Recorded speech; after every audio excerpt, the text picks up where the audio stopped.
Hello, friends, and welcome back to Stories About Entitled People. I love stories where leadership complained about crap tastes only to find out later they had foot in their mouth. Crooks always assume other people are like them. But before we begin, best way to support our channel is to leave comments, like, and subscribe with the turned-on bell so you don't miss the new video every single day. Badge in, badge out. Increased margins for us. This comes from my tenure at one of the worst companies I ever worked for. Poor morale, poor practices, crazy and drugged-out management, and all-around scumbaggery at the top level. Fortunately for me, I did not work directly for said company. I and business partner started a small IT firm servicing enterprise IT systems. This was back in the days of Windows NT and Novell NetWare, both of which were on-premise at this client. Since we were self-employed, we were a little isolated from the political minefield that was the corporate cube farm. We were content to put in the time necessary, typically only billing 8 hours a day for each of us, since we essentially became their IT department due to the rest of the staff quitting in droves. Apparently, one of the VPs got it into their head that we were overbilling them. We're hourly, so there's no way our daily hours would always be 8 hours. We were told from that point forward we were to badge into Kronos like every other employee and to make sure we badged out for lunch. My partner and I happily obliged. While badged out for lunch, we did not answer calls. We started taking our lunches off-site so there'd be no more interrupted breaks. The absolute best part is that our billable time went from 8 hours a day to 10 to 16 hours a day, each. The VP was too proud to admit they screwed up, so they never asked us to go back to retainer billing. Every week when we handed in our invoice, we asked the controller to thank the VP for us. And yes, weekly invoices. They were so bad at paying other vendors that the only way we would continue working for them was on net 7 terms. And our second story.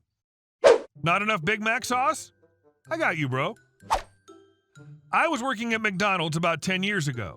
Despite what people might think, there's actually a lot of work involved since we only had 6 people trying to do the work of 20.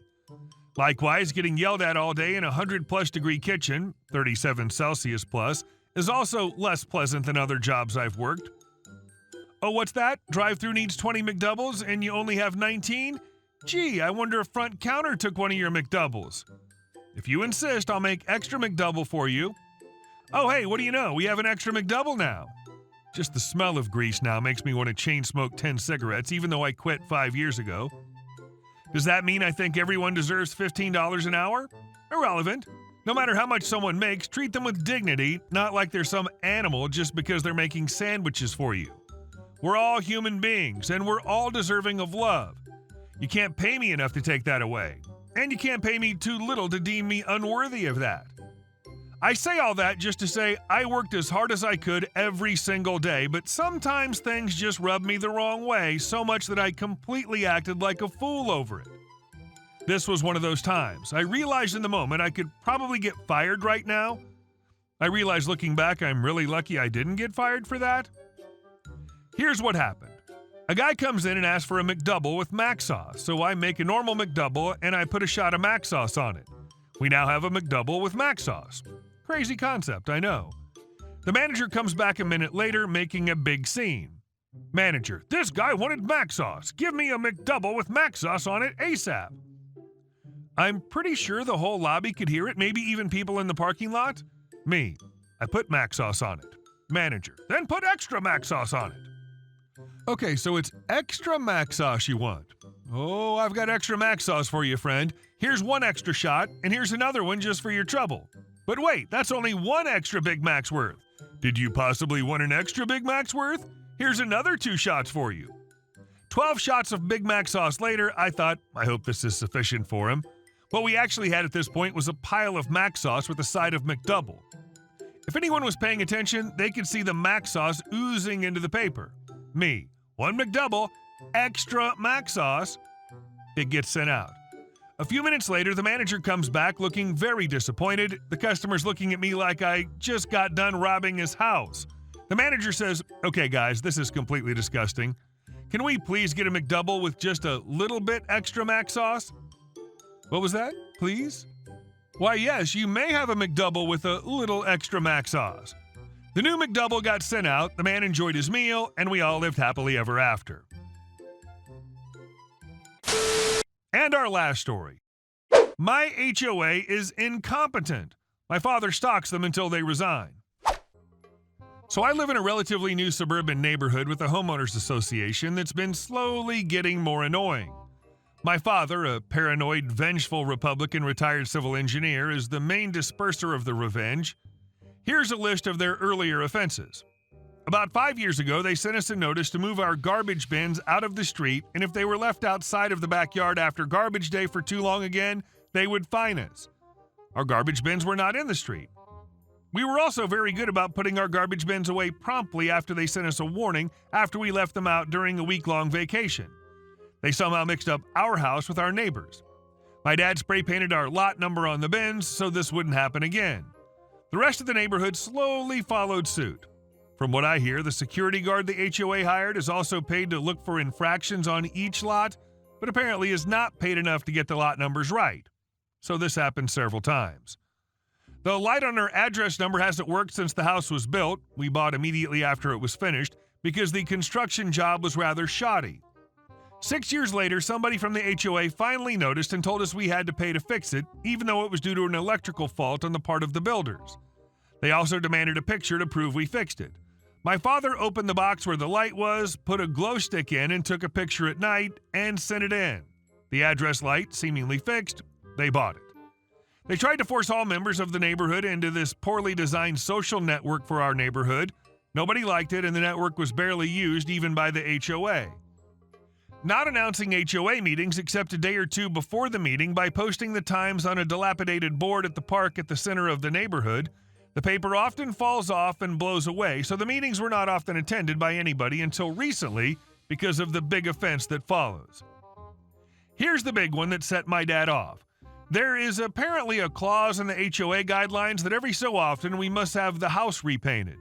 The first time to do this came up last year. There was a lot of crappy bureaucracy involved, like having to submit a request to do the mandated painting.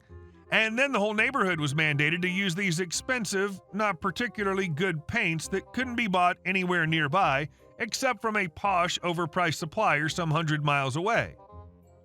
My father, being a cheapskate, said F that and got a small-time guy, real friendly, to do the job on the cheap and use paints that were one tone off but were more durable and cheaper because they could be bought in bulk from the big store down the street.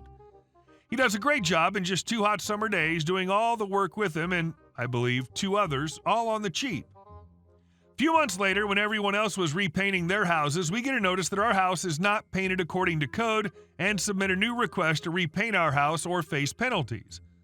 My dad was steaming because he was pretty sure the only reason they required us to use those colors was because the paint company was paying them to, and the house looked great. He endured months of poorly managed bureaucracy. He kept sending the request to repaint the house, and they kept playing around, losing the request, not keeping him notified of the matter, delaying the processing until it neared the deadline to paint the house. If we overshot the deadline, we'd be fined. He demanded that they just fine him, cough, bribe, cough, for using the wrong paint and not force him to repaint with the overpriced crap paint. They wanted to make an example of us and have him come before a disciplinary committee. My father wouldn't let this stand.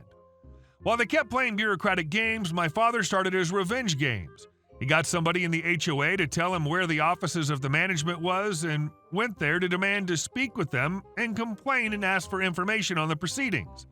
Because it was so far out of the way and hard to figure out where it was, and he made such a fuss, they panicked. He went again a week later, and they had beefed up security and denied him entry unless he had an appointment. When he met with the disciplinary committee, there was an armed security guard there.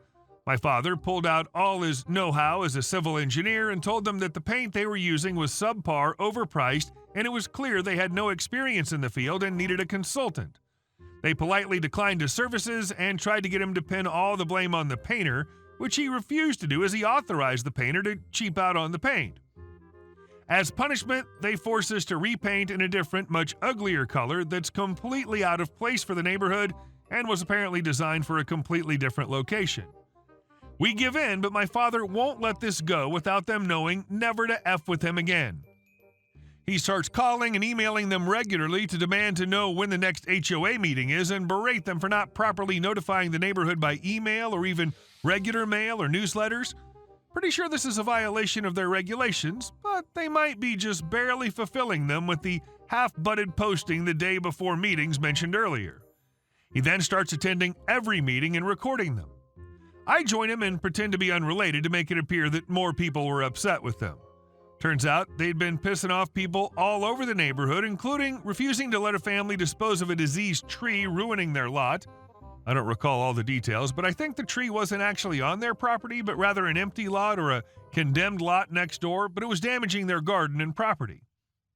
Doing nothing to deal with a hornet nest on the block set of mailboxes. The mailboxes are all set up in one conjoined block of mailboxes that was causing the mail person to refuse to deliver the mail there, causing people to miss bills and important mail. Forcing at least 2 other houses who did the same as us to repaint in crappy colors.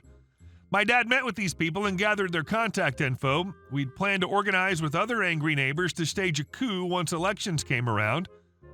After the first meeting, my father took the information he gathered on the people in charge of the HOA, took to the internet, and found much more. The second meeting he goes to, he shows with name placards for all of them so the neighborhood could know not only their names and positions, they couldn't be bothered to do this themselves, but also their addresses and phone numbers, letting them know he knows who they are and where they live. This on top of his harassment by email and phone and at their office, to the point that they hired security guards to protect them from an angry old gun-owning man. Must have been too much for this group of 30-something soccer moms. The next meeting, there's new HOA people. The president, vice president, and half the board have resigned. Turns out they were all a clique that used the HOA as more of a social club than a serious thing. My father's satisfied, and the new board starts taking action to actually help people in the neighborhood. Good on your dad. It upsets me that people who don't take their job seriously end up in positions like that. Hopefully things are better now. Hey guys, thank you all for watching the video. I'll see you in the next one.